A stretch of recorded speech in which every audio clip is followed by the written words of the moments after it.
Good morning, Brew Daily Show. I'm Neal Fryman. And I'm Toby Howell. Today, Jaguar hits the reset button with a completely new identity, but can it save the iconic car maker from obscurity? Then Jersey Mike's just got bought out by private equity, and I hope Danny DeVito gets his bag. It's Wednesday, November 20th. Let's ride.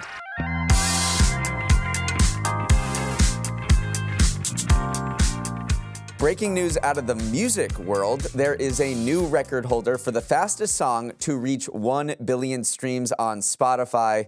The soaring retro duet Die With a Smile by Bruno Mars and Lady Gaga reached the mark after just 96 days. Toby, how many of those have you accounted for? Neal, I might be losing my fastball. I might have to hang up the mic because I have never in my life heard that song even for a second. You know what's worse? I have never even heard the second fastest song to reach 1 billion streams either. That is 7 by Jungkook and Lotto. But then finally, 3, 4, and 5 are Flowers by Miley Cyrus, Espresso by Sabrina Carpenter, and Stay by Kid Laroi. But I apologize to Bruno and to Lady Gaga because I have just been sleeping on your game. Never heard this song before. The song is incredible. I know you just listened to 10 seconds just to see if you had heard it and you were like, nope, nothing. But definitely listen to it. You're going to listen nonstop like I have. It's a really good song. Now a word from our sponsor, Yahoo Finance. Neal, did I ever tell you the story of the first stock I ever bought? For as much as we hang out, surprised it never came up. It was Sherwin-Williams, the paint company. It was winter at the time, and I thought that buying a paint company before it was time for spring renovations was a good idea. Okay, I follow the logic. The only issue was I was a bit of a stock market newbie, so instead of buying 10 shares, I fat-fingered it and bought 100 shares. At the time, that translated to about $40,000. I did not have $40,000 to invest, Neal. Wait, so you bought it on margin? Somehow I bought it on margin and immediately got a notification from my brokerage saying like, hey, you do not have the funds for this. I don't know. It was all a little bit murky and I panic sold most of it right away. But the moral of the story is the place to mess around and test new ideas is on Yahoo Finance, not in your brokerage account. Yahoo Finance has real-time market data so you can construct a portfolio and a watch list without putting real money on the line. Much more responsible than college, Toby. To avoid mistakes like Toby's, head to yahoofinance.com to play around with their portfolio feature. That's yahoofinance.com. If there's one thing that unites everyone in our country, it's that we buy stuff from Walmart.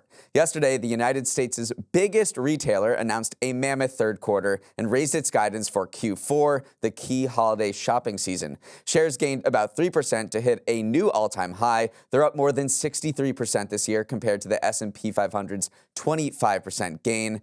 What's working? Everything. U.S. comparable sales grew 5.3%, crushing expectations of 3.7%. In e-commerce, Walmart is looking like the spitting image of Amazon, with online sales up 22%. E-commerce now accounts for 18% of Walmart's total sales. Plus, people are buying not just things for their day-to-day needs, but also those want-to-have items. After declining for 11 straight quarters, sales of general merchandise, which doesn't include grocery, have increased for the second quarter in a row. Neal, Walmart is looking like Saquon Barkley in the open field ahead of the holiday shopping season. It's got a head of steam and looking to run some people over. And you know who's driving most of the growth is rich people, the 1%.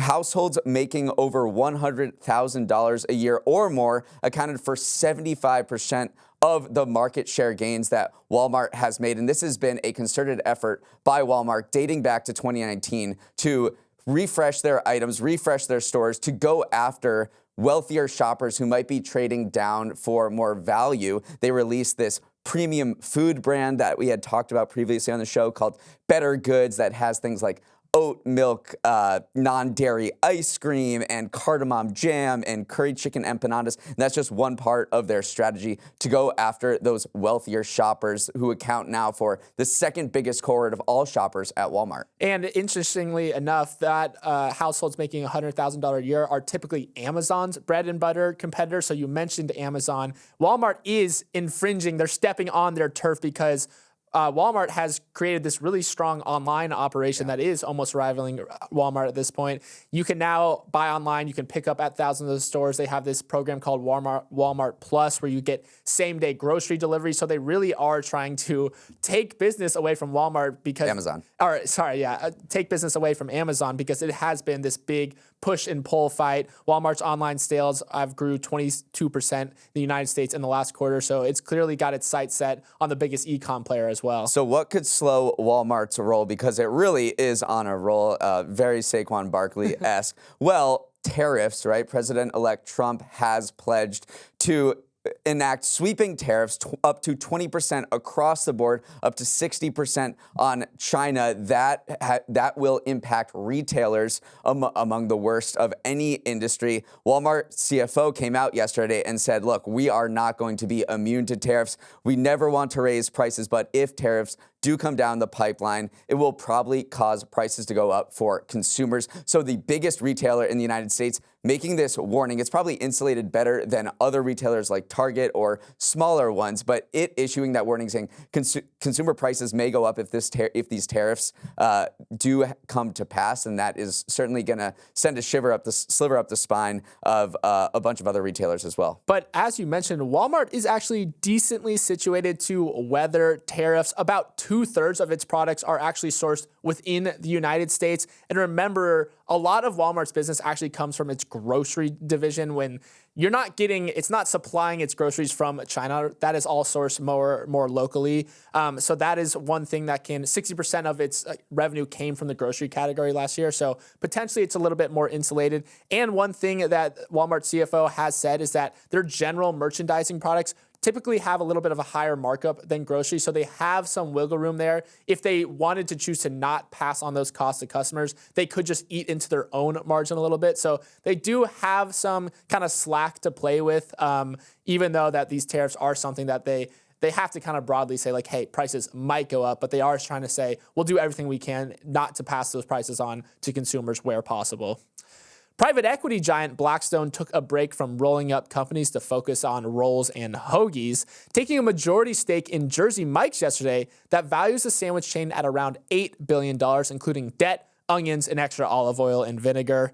Jersey Mike's is the second largest sandwich company in the U.S. by sales, following just Subway, but it didn't start out that way. Back in 1975, Mike's founder, Peter Cancro, opted to skip college and instead borrowed $125,000 at 17 years old with the help of his high school football coach to buy the sandwich shop he had grown up working at. Fast forward to today, and Jersey Mike's has more than 3,000 locations, but Cancro and Blackstone think they can reach 10,000 locations eventually. The deal also makes Cancro one of the 500 richest people in the world with a net worth of $7 billion. So not bad for the 17-year-old. Now, Jersey Mike's locations make about $1.4 million per unit, more than double that of its rival Subway. So it looks like Blackstone's got themselves a winner. It looks like it. I mean, if I'm Subway, I am sweating. Subway has 37,000 locations, so a lot more than Jersey Mike's. But as you just mentioned, they don't make nearly as much on a per-store basis. Jersey Mike's system sales have boomed an average of 24% over the past 5 years. The industry average for rivals like Jimmy John's, Firehouse Subs is 5.2%. So whatever Jersey Mike's secret sauce is, and maybe we can get into why it's been so successful, is really leading to tremendous growth. And then getting bought by Blackstone, which has $220 billion, can absolutely put a jet fuel on your growth, and they can get to 10,000 locations worldwide from just 3,000 now. So I do just want to compare Jersey Mike's and Subway once again. Jersey Mike's is selling for $8 billion with 3,000 locations. Subway sold for $9.6 billion with 37,000 locations. So Subway had 12 times more locations, but only sold for about 20% higher value. So clearly, franchisee success, the fact that Jersey Mike's is making $1.3 million per unit, is more important than the overall unit count here when you're looking at private equity valuations. People who are in our area and are watching TV might know that Danny DeVito, the actor who is a Jersey native, was hired in 2022 to be the company's spokesman, and he does a great job on those commercials. So a huge win for the Jersey Shore. I think Jersey Mike's, or his name is not Jersey Mike's, is now probably the second most famous person out of the Jersey Shore after Bruce Springsteen, and this has been just a great business success story. I'm sure they will study what Peter Cancro did from buying this chain at 17 years old with a loan from his football coach to grow it into an $8 billion sub-behemoth. I thought you were going to say Snooki was the second most, or the most popular name from Jersey Shore, but, Bruce Springsteen works too. The car brand Jaguar is making headlines for dropping a colorful and confusing new ad to announce its refreshed brand. The only issue is, as many have pointed out, there's no cars in it. Instead, a group of models dressed in futuristic get-ups and eye-popping makeup kind of wiggle around to some techno-industrial beat in a sci-fi looking landscape. There's an elevator involved. It's a whole thing. But Jaguar is hoping it is the start of a long road back to relevance for the once iconic British brand that has been relegated to a footnote of the modern car industry. Jaguar sold fewer than 67,000 cars globally last year and less than 8,000 in the US, down 80% since 2017. So it made the bold choice to switch things up, introducing new minimalist logos and emblems to replace the well-known growling cat badge. It also dropped a mismatch of new slogans like delete ordinary, live vivid, and copy nothing to try and paint a picture that this ain't your Bond villain's Jaguar anymore. In the lead up to this rebrand, Jaguar culled models, which its CEO said had close to zero profitability until it was producing just one vehicle, the F-Pace SUV. But now it is replacing everything gas-powered and launching 3 new high-end EVs instead. So they are really starting over from scratch here, Neal. Yeah, this is not a rebrand. This is a refresh. They're starting over from a clean sheet. They want you to forget everything you knew or thought you knew about Jaguar, or maybe didn't even know, and adopt their new mentality, their new brand of a modern high-end EV company. And they are clearly moving up market here. So for the past few decades, Jaguar has been competing with BMW and Mercedes. So upper middle class, upper class, but not at that luxury level. They want to compete against the Porsche and Bentleys of the world. And it's fascinating that they just don't sell any cars. They stop production for multiple years. They're just producing this one SUV that they're going to stop producing next year. And then completely restart anew in 2026 with just 3 EV models, a coupe, a GT coupe, a sedan, and a utility vehicle. We don't know whether that's going to be an SUV or not. So they're just going very slimmed down. They're not going to try to sell a lot of cars at all and just hope to increase the price point and sell to more affluent customers. One thing execs said about this new image is that they expect to retain just 15% of their existing customers. So that is pretty insane. There is no real plan B here. They're going all in on plan A. They're going all in on luxury EVs. Up next, Northwestern is rethinking what a college football stadium can look like. You don't typically associate Northwestern University with college football innovation, but that was before Monday when it revealed the blueprints for a new stadium that could literally change the game. Ryan Field, the same name as the old stadium that's on the demolition block, will cost $850 million, making it the most expensive college football stadium ever built. It is the brainchild of the Ryan family, Northwestern's biggest donors, who will finance the majority of the project, with the school chipping in a little. So what's so different about this stadium, besides the NFL level price tag? Well, it's kind of a stadium for ants. With a capacity of 35,000 people, it'll be the smallest stadium in the Big Ten and SEC and has fewer seats than almost any major college venue. That's all about giving the fans who do come an experience that's better than TV. For instance, its vertical cantilever design means that the worst seat in Ryan Field is 100 feet closer to the field than the most expensive seat at Michigan's Big House, which has that classic bowl structure. Toby, one of the Ryan sons, Pat Jr., compared existing stadiums to driving a Model T, and that his family was building something for, quote, the world you're moving into. Do you think they're going to accomplish that? Yeah, I mean, it is a bold move to reduce your stadium capacity by 30%. One thing that they did say, though, is that the overall footprint of the property is actually going to be 78% larger, and that is because they constructed about 200,000 square feet of just shops and, lounge areas and places where you can hang out around the stadium, because what they observed when they were trying to set out to build this field is that upper bowl seats are just really not that popular.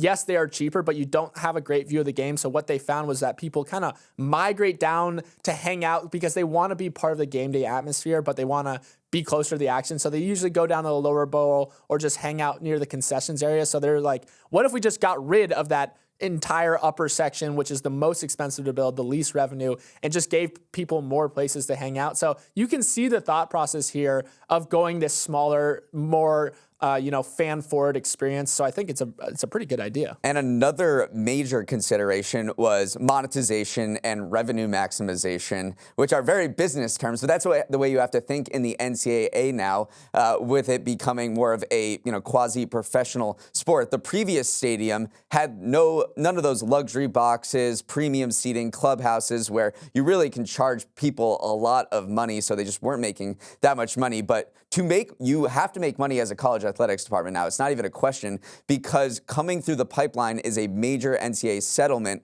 that would allow schools to pay athletes directly. That's House versus NCAA. It's in the settlement phase right now. If that comes through the pipe, then Northwestern might be on the hook for essentially a $20 million payroll. They need to make money from these stadiums. So what they're going to do is, how many college home football games are there out of 365 games? 6 days of the year, 6 or 7. So they created this stadium to not just host football games, but to host high school championships and to host all of these other sort of events, concerts as well, to really monetize a stadium in a way that they hadn't before. One thing that you did mention is that a lot of the revenue does come from those premium seats, and around 10% of the seats in this venue will be higher priced premium areas, but those fans will cover 40 to 50% of the revenue each game. So it really is, they're hoping and praying that these higher revenue seats do cover the rest of the kind of the costs of the stadium. And then one thing that was interesting, the typical old Ryan Field had 47,000 seats, but it had one section of premium seating.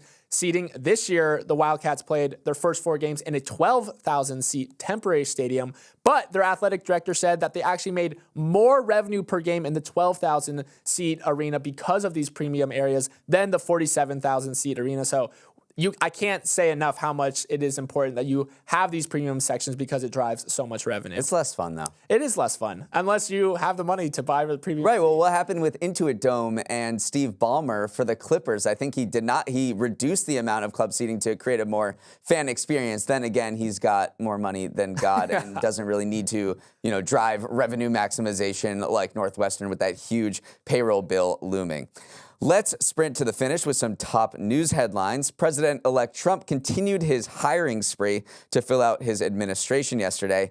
He nominated Cantor Fitzgerald CEO Howard Lutnick, the co-chair of his transition committee, to lead the Commerce Department, which is focused on expanding U.S. economic growth and boosting domestic industries. Lutnick was one of those people aiming for the position of Treasury Secretary, so this drops his name out of that bitter contest. Trump also nominated Linda McMahon, the other transition co-chair and former CEO of WWE, as Education Secretary, and he selected the celebrity TV host Dr. Oz to head up the Centers for Medicare and Medicaid. Yeah, Lutnick was aiming for Treasury Secretary, but getting Commerce Secretary is probably a good compromise because you still have a role in promoting economic growth. Dr. Oz might have the most impactful role, though, because he will oversee programs that account for a quarter of the federal budget and also provide healthcare to around 1 in 2 Americans. So he has a big influence over this next administration. And then Lyndon McMahon is interesting too, because she's been pretty vocal about the fact that higher education has been kind of failing the workforce. So she's been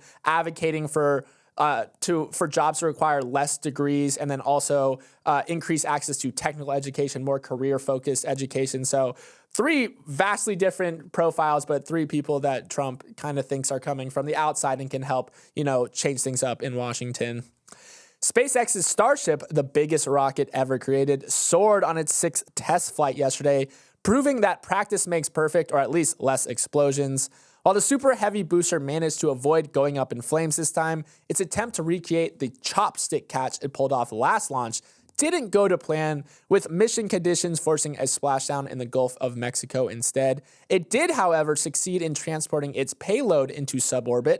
A single banana made the trip, and completed the important objective of the test flight, which was reigniting an engine in space for the first time. So all in all, a pretty successful mission, sans the chopsticks. Yeah, but that was the biggest part. I mean, we all wanted to see the chopsticks, right?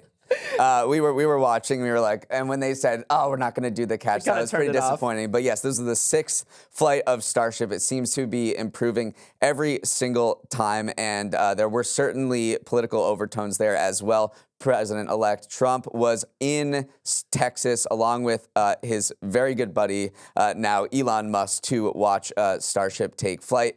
And NASA is very much looking forward to seeing Starship do more of these and complete more successful ones, because they're not going to the moon or Mars without Starship being successful. So it carried its first payload, though, a banana. A single banana. A single banana. Maybe eventually soon it will carry some humans. You've had the Mile High Club. Now try the Mile High Burger. Delta announced a first-of-its-kind partnership with Shake Shack to serve its burgers to passengers on some flights. This is a bougie airline we're talking about, so the offer won't be available to everyone. It'll be served for people in first class on domestic flights departing from Boston that are at least 900 miles long. But if all goes well, Delta says Shake Shack is coming to more airports come 2025. Toby, I'm excited for this. The only time I have Shake Shack on a plane is when I buy it at JFK's Terminal 4. Bring it on board and make everyone jealous. This is a little risky, though, because Shake Shack doesn't want its brand being associated with, a soggy or rubbery product. They are cooking the burger on the ground, then they will reheat it in the air, but that has its limitations. That being said, I absolutely love Shake Shack. So getting a Shack burger in the sky, it literally might make me fly Delta, although those limitations are a little bit of annoying. Gotta fly out of Boston, have to be over 900 miles, and gotta be first class. So yeah, so you gotta go from like Boston to LA or Boston to Denver. Let's do it. It's worth it for the Shack burger. Finally, it seems Airbnb's grand plan to let tourists play Gladiator in the Colosseum has ruffled some togas in Rome. Italian officials have pushed back against the rental giant's plan to turn their World Heritage Site into an Airbnb experience in promotion of the new Gladiator 2 movie coming out.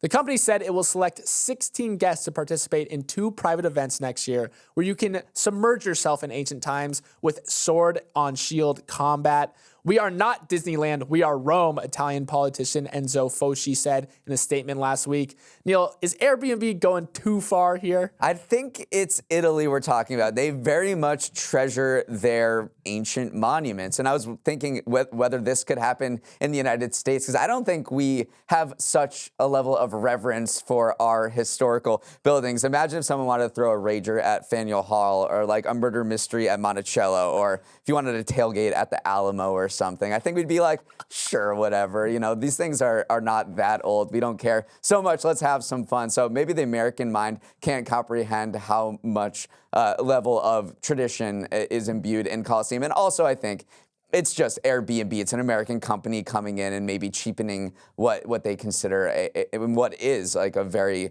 remarkable building that's over 2,000 years old. I mean, it would be sweet, though. Can you imagine, LARPing and doing some sword combat in the Colosseum? That's why I'm like, let's do it. But I don't live there, so let's do it at Faneuil Hall. All right, that is all the time we have for today. Thanks so much for starting your morning with us, and have a wonderful Wednesday. For any questions, comments, or feedback, send an email to morningbrewdaily@morningbrew.com. And if you're enjoying the pod, by all means, spread the love and share it with someone who you think would benefit from a dose of business news in the morning.